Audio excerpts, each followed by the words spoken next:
Welcome back to Live at 11. A Lewiston man hopes to open a museum here in the LZ Valley to display his collection of strange artifacts, including what he says is a 300-year-old human skull and dozens of letters from history's worst killers.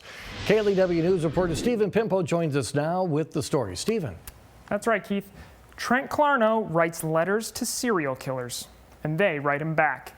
That's just part of his fascination with some of history's darkest and most disturbing events. He wants to open the Abominable Museum here in Lewiston to draw attention to these tragedies and try and understand why they happen. I couldn't read, but what I could read was very disturbing. He would talk about very detailed information about his kills. How do you get inside the mind of a serial killer? For Trent Clarno, he simply asks them. The Lewiston man says he's written to almost 100 different convicted killers over the years, and about half of them have written back. His wall is lined with their letters, artwork, and other pieces from their past.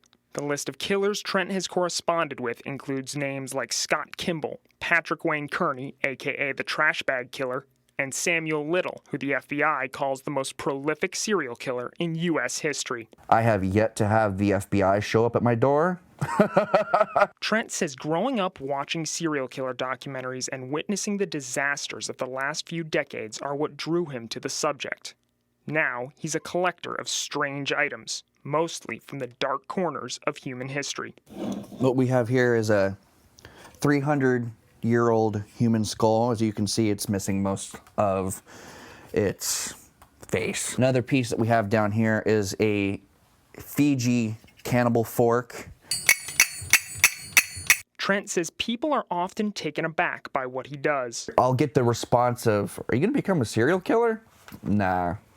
I'm too much of a chicken to commit murder. His ultimate goal is to unravel the mystery of how people could be driven to commit such horrible acts. Why? Why does someone want to take away my little girl? Why would someone want to murder my son? By opening a museum to display his collection, Trent hopes to help people understand what goes on in the minds of these individuals and what steps could possibly be taken in the field of mental health to treat others like them. A guy named Harrison Graham, he killed several people and stored them in his apartment. He was diagnosed to be slow, and the cops even knew that he was slow, but he was labeled a monster and not put into a proper institute. Trent says that some of these killers come to feel deep remorse for the lives they've taken. One has even told me that he would have killed himself if he would have known what would have happened. The experience also helps Trent heal from the tragedies in his own life. I've had a couple friends who have been killed in shootings or whatever,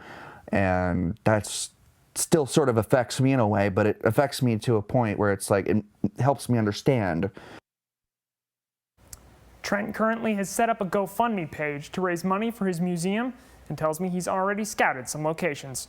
You can find the link on KLEWTV.com. In studio, Stephen Pimpo, KLEW News. Thank you very much, Stephen. Weather's up next. Stay with us.